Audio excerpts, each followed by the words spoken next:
हजरात आएंगे मुझे खुशी होगी भाई, ये तो बड़ी अच्छी बात है। आप ज़कात चढ़ते क्यों आएंगे? हम आपको बुलाएंगे इंशाअल्लाह, हम आपको बुलाएंगे, आप हमारे लिए मेहमान होंगे, हम आपको बुलाएंगे। डोंट वरी, डोंट वरी, आपको हम पूरी इजाजत देंगे, पूरी इजाजत देंगे, पूरी इजाजत देंगे।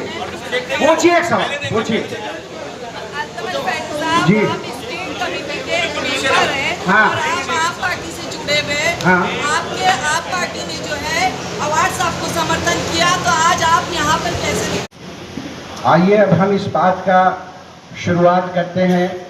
ये एक सियासी जो चहल पहल हमारे शहर में मचा हुआ है उस सिलसिले में शुरू करते हैं, और हम अपनी बात बहुत मुख्तसरन रखना चाहते हैं क्योंकि यहाँ पे और भी लोग हैं, ताकि सारे लोगों को बोलने का मौका मिल जाए। कि भाई ऐसा बताया जा रहा है, समझाया जा रहा है कि दो ग्रुप है, जैसे एक यहूद का हो और एक नसारा का हो। जो उधर गया वो यहूद और जो इधर रहा वो नसारा या ईमान वाला, एक खलफशार।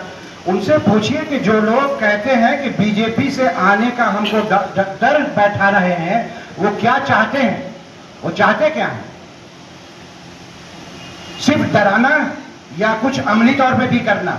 यही वो एनसीपी है, यही वो एनसीपी है जो अभी नागालैंड के अंदर डिप्टी स्पीकर किसका है? एनसीपी का है। 7 सीट वहां पर एनसीपी की है, शरद पवार जी की है, और वो बीजेपी के साथ मिलकर के वहां हुकूमत में है। और उनको क्या इख्तियार है कि वो ये कहे कि हम बीजेपी से हम जो है वो डरा रहे हैं कि बीजेपी आ जाएगी और तुम्हारा मस्जिद नोच देगी और लाठीयां उतरवा देगी और कानून बदल देगी। अरे ये बीजेपी पिछले 10 साल से यहीं पर मोदी सरकार की हुकूमत है, और यहाँ पे जो हिम्मत रखते हैं, चाहे वो एनआरसी का हो चाहे वक्फ का हो, हम उनके साथ खड़े हुए लड़ रहे हैं। ये आवाम है, हमको डराओ मत किसी से, अपनी रोटी मत फेंकने की कोशिश करो तुम ये कह करके कि बीजेपी आएगी, जब तुम्हें तुम्हारी राजनीति ये है और नीति ये है, राज करने की तुम्हारी नीति है, इसके अलावा कोई दूसरी नीति नहीं है। जहां राज करने की नीति है वहां पर तुम बीजेपी के साथ, नागालैंड में तुम हुकूमत के साथ हो, और यहां पर जब तुम्हारी नीति होती है तो हमको ऐसे डराते हो जैसे माँ छोटे बच्चे को जब रोता है रात में तो कहती है भूत आ जाएगा, जिन्नात आ जाएगा, सो जाओ, दूसरे आ जाएंगे, कुछ अलग अलग अल्फाज से कहा जाता है। वैसे ही हमको डराया जाता है और धमकाया जाता है कि तुम्हारा ये हो जाएगा। और ये कहना चाहते हैं वो कि साहब हम आपकी आवाज बने, हम ऑनरशिप नहीं रखेंगे, बल्कि वो हमारी ऑनरशिप अपने पास रखेंगे, और हमें जो है सिर्फ वोट बैंक समझ कर करके वोट बैंक हमको बना करके रखना चाहते हैं। हम इसके मुखालफत करते हैं सरासर उनकी।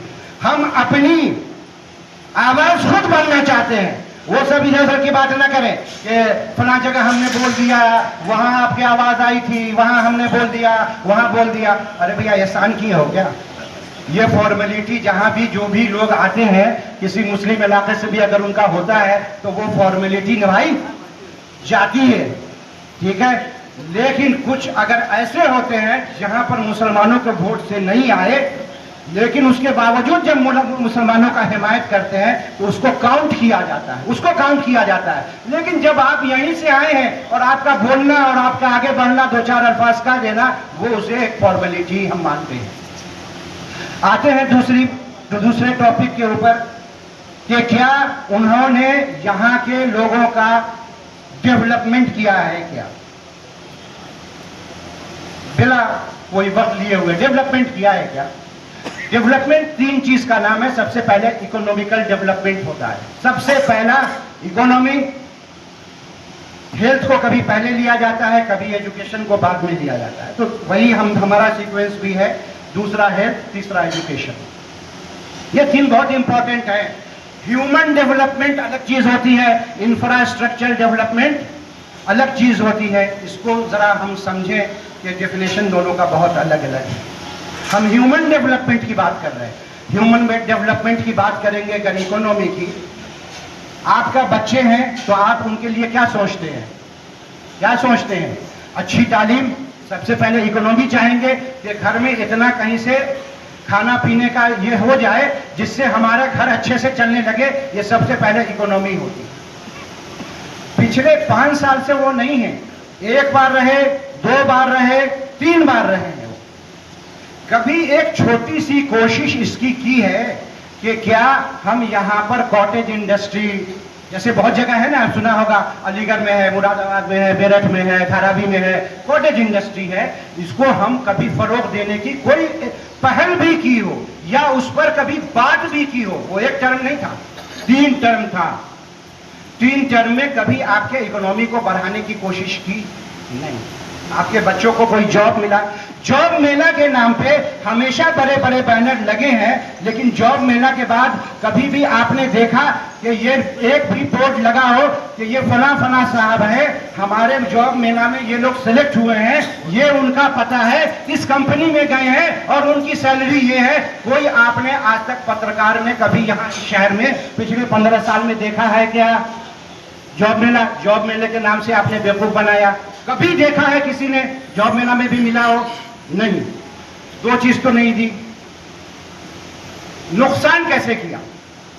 एक बच्चे को किसी घर में हम जॉब तो नहीं दे रहे हैं, नुकसान कैसे कर रहे हैं? यहां पर रोड वाइडनिंग के नाम पे बहुत से लोगों का घर उजाड़ दिया गया, जो ब्रिज के जरिए पाट करके भी काम चल सकता था। इससे कम चौड़ा आप जाएंगे कलकत्ता और दूसरे इलाके जैसे जामा मस्जिद नेशनल हेरिटेज है, उसके पीछे चावड़ी बाजार जो हिंदुस्तान का सबसे बिजिएस्ट मार्केट है, वहां पर आप जाके देखेंगे तो अंदाजा हो जाएगा कि बगैर रोड को चौड़ा किए हुए भी काम चलाया जा सकता था।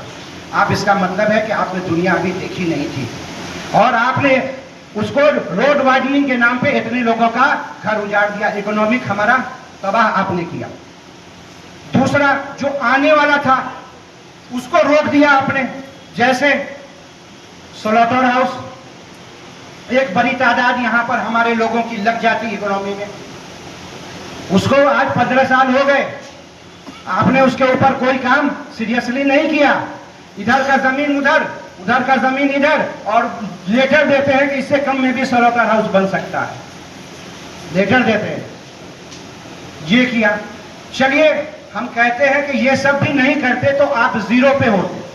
एक ग्राफ अगर बनता है कि इकोनॉमी का, तो आप जीरो पे रहते, जीरो पे, कि आपने कुछ नहीं किया। लेकिन जब हम आपके घर के बच्चों को, हमने कोई रोजगार तो नहीं दिया, लेकिन हम आपके बच्चे को नशे का आदी बना दिया, तो अब बताइए कि उनको हम प्लस मार्क ऊपर ले जाए कि नीचे ले जाए? ये हमको बता दीजिए आप। बजाय आपको देने के, आपका लेना शुरू कर दिया, आपके बच्चों को ऐसा बना दिया जो अब जिंदगी भर किसी काम के लायक नहीं बचा। तो अब इससे गिरी हुई और घटिया कोई बात होगी? बताइए। आप जॉब तो नहीं दिया, उस आदमी के दर्द को जाके आप सुनिए, जिसके घर में एक बच्चा अच्छा खासा होनहार होता था और वो आज ड्रग्स के इसमें मुब्तला हो गया। अब उसके घर वालों की परेशानी को आप समझिए कि वो कितना परेशान है। वो सोचता है कि इसकी जिंदा जो ये जिंदा लाश बन करके रह गया है। आप उनके घर को जाके समझिए। आपको 5 साल, हम कहते हैं ये नहीं है कि जितेंद्र औहाड यहाँ पर ले करके आए नशा, मैं इस बात को नहीं मानता हूँ। हाँ, लेकिन आपके छत्र छाया में फरोग जरूर हुआ है, और उसमें सिर्फ जितेंद्र औहाड ही नहीं शामिल है, बल्कि हमारा ये इल्जाम है कि हमारे अपने कॉर्पोरेटर भी शामिल थे। तो दूसरे को सिर्फ हम जिम्मेदार नहीं ठहरा देंगे। हाँ, लेकिन उनको क्या करना चाहिए था? उनकी रिस्पॉन्सिबिलिटी क्या थी 15 साल में? 15 साल में ये रिस्पॉन्सिबिलिटी थी कि कम से कम उनको कोशिश तो करनी चाहिए थी रोकने की। कितनी कोशिशें उन्होंने सिंसियर एफर्ट किया, ये बताइए। सिंसियर एफर्ट किया हो कि हाँ हमको इसको रोकना है। 5 साल आया गया नहीं, 15 साल से आप हैं, और आपके आने के बाद यहाँ बहुत फर्क हुआ है। आप कम से कम कोशिश तो किए होते। इंसान की कोशिश पर ही सब सारे के सारे मामले होते हैं। आपने कोशिश कब किया कि उसको रोक दिया जाए? तो ये है हमारे इकोनॉमी। डिटेल में नहीं जाएंगे, जब कभी किसी को सुनना होगा तो मैं आधा घंटा एक टॉपिक पर आपको बता देंगे। तो इकोनॉमी के मामले में आप उनको प्लस पॉइंट देंगे या माइनस देंगे? बताइए। माइनस में दे रहे हैं हम, माइनस। आइए बताते हैं अब हेल्थ का मामला। बहुत लंबा है कहानी, शायद आप सबों से वाकिफ है। आने वाला था एक, अगर हम यहाँ की आबादी 6 लाख मान लें तो यहाँ पर मोर देन 400 बेड का एलिजिबिलिटी है। कहाँ? मुमरा अकेला मोर देन 400 बेड्स मैं एज ए हेल्थ एक्सपर्ट बोल रहा हूँ, उससे भी ज़्यादा है, जिसमें PSC CSC बहुत सारी चीज़ें आती हैं। यहाँ पर रूरल में आता है तो यहाँ पर हर 30,000 पॉपुलेशन के ऊपर एक 6 बेड होना चाहिए था, 6 बेड का हर 30,000 पॉपुलेशन पे। आपको पूरा कहानी मालूम है कि एक हॉस्पिटल कैसा बनना था और फिर उसको घटा के कैसे किया गया, और यहाँ पे 50 बेड पे करने के बाद ये गवर्नमेंट म्यूनिसिपैलिटी नहीं चलाएगी बल्कि पब्लिक प्राइवेट पार्टनरशिप के तहत ये आपको चलेगा। और आइंदा ये जो हॉस्पिटल है सिर्फ उन लोगों का यानी यहाँ पे इलाज होगा जो डिजीज यानी कि स्कीम के तहत आती है। हर बीमारी का इलाज यहाँ पे नहीं होगा। फिर उसकी बड़ी कहानी है कि ये स्कैम कैसे चलेगा, वो बहुत कहानी, उसमें हम नहीं जाएंगे। हेल्थ का ये हालत है, जब हमने आवाज लगाई थी कि इसको मेडिकल कॉलेज बनाया जाए, हम कहा कि आपने उस पर लबैक नहीं कहा, पूछने की कोशिश नहीं की, और वो गवर्नमेंट के तरफ से गोल्डन अपॉर्चुनिटी आई थी, आपने उसके ऊपर कान भी नहीं धरना समझा और इसको PPP में ले गए। अगर ये म्यूनिसिपैलिटी चला लेती कम से कम 3 साल तो था कि आज नहीं तो 4 साल 5 साल के बाद ये मेडिकल कॉलेज में कन्वर्ट हो सकता था। जैसे आपको खोपर हॉस्पिटल के ये सारे के सारे हॉस्पिटल पास्ट में सब के सब मेडिकल कॉलेजेस में कन्वर्ट हुए हैं, वैसे हो सकते थे। लेकिन आपने 20 साल के कॉन्ट्रैक्ट पे 20 साल, हमको तो लगता है कि मेहदी भी आ जाएंगे, दज्जाल भी आ जाएंगे, खत्म हो जाएगा, अब हम इससे फारिग कर दिया हमको, तो इसका जिम्मेदार कौन है भाई? कौन है इसका जिम्मेदार? खत्म कर दिया आपने, एक लॉलीपॉप दे दिया। जिस लाइब्रेरी के बारे में मैं कह रहा था, पिछले पूरे कैंपेन चलाया था कि एक 7 स्टोरीड और 8 स्टोरीड होगा, एक होगा IIT वालों के लिए, एक होगा मेडिकल वालों के लिए, एक होगा सिविल सर्विसेज वालों के लिए, एक होगा नेशनल डिफेंस एकेडमी के लिए, एक बैंकिंग सेक्टर के लिए, एक रेलवे सेक्टर के लिए, 3 जनरल फ्लोर होगा, उसके बाद मस्जिद होगी और नीचे जो है बड़ा सा हॉल होगा कन्वोकेशन हॉल की तरह, जहां पर कोई आकर के महीने में 1-2 लेक्चर 2000 लोगों की बैठने की कैपेसिटी होगी, आपकी अवेयरनेस बढ़ेगी, आपके लोगों का नॉलेज बढ़ेगा। तो उसके नाम पे एक छोटा सा लाइब्रेरी का एक लॉलीपॉप दे दिया है। समझ रहे हैं आप? ये खेल चल रहा है एजुकेशन के नाम पे। एक उसने कोई 15 साल में एक स्टेप बढ़ाया हो, करना तो छोड़ दीजिए, कोशिश सिर्फ की हो, कोशिश। हम उनके होने ना होने पर नहीं कह रहे हैं, एक छोटी कोशिश आप लोग वो किसी डिबेट में आ जाएं, बैठे कहें कि ये मैंने कोशिश की थी एजुकेशन के लिए, ये कोशिश की थी हमने इसके लिए, हेल्थ के लिए, ये कोशिश की हमने कॉटेज इंडस्ट्री के लिए, आपको बिल्कुल नहीं मिलेगा। उसने नजरअंदाज किया है उस शख्स ने।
दोस्तों,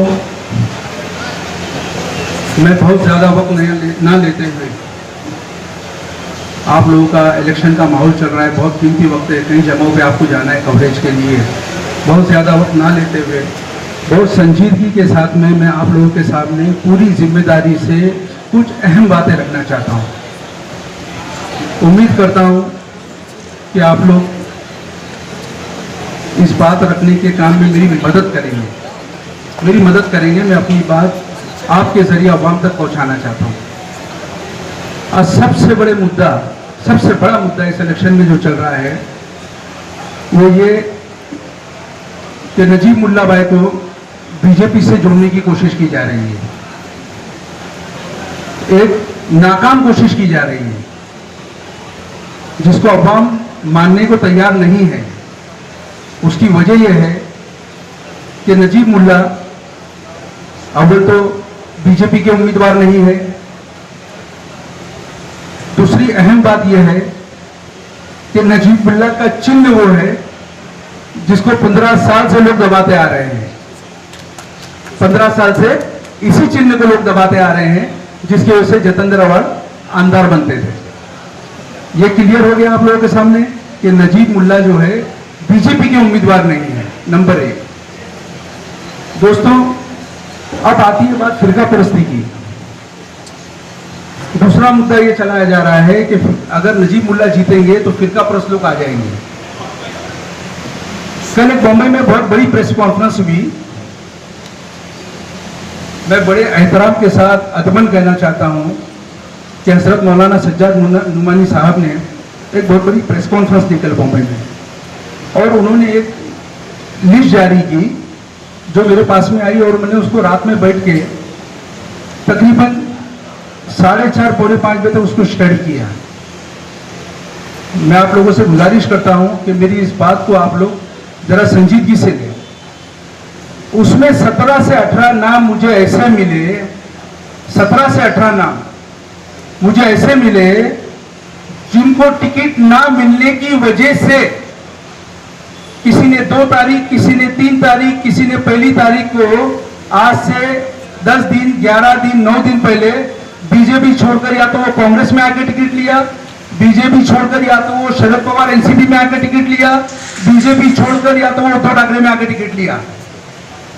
आप समझ रहे हैं मैं क्या कहना चाह रहा हूं? मैं अवाम को यह कहना चाहता हूं कि सज्जाद नुमानी साहब ने जो 269 उम्मीदवारों की अपनी समर्थन डिक्लेयर किया है, उसमें 17 से 18 लोग ऐसे हैं जो आज से 9 दिन 10 दिन पहले फिरका परस्त थे। 9 दिन 10 दिन पहले फिरका परस्त थे। बहुत दूर में नहीं जाऊंगा, आपके और हमारे एकदम करीब का इलाका न्यू बंबई, संदीप नाइक 4 तारीख से पहले फिरका परस्त थे। आज शरद पवार की पार्टी में आकर जो है सेकुलर हो गए। मैं बहुत एहतराम करता हूं। मैं हजरत को काफी सालों से जानता हूं, हत्ता के मेरे घर के कुछ मामला ऐसे हुए, रिश्तेदारी उनके खानदान में हुई है, मैं इस हद तक उनको जानता हूं। हजरत बहुत मासूम है, बहुत अल्लाह वाले हैं, बहुत सियासत में बारीक भी नहीं रखते हैं, और पूरे महाराष्ट्र की नहीं पूरे हिंदुस्तान की तर्जुमानी करते हैं वो जब भी इलेक्शन लगता है। मैं उनकी बहुत इज्जत करता हूं, लेकिन मैं कहता हूं क्या हर इलाके के अपने मसाइल नहीं है?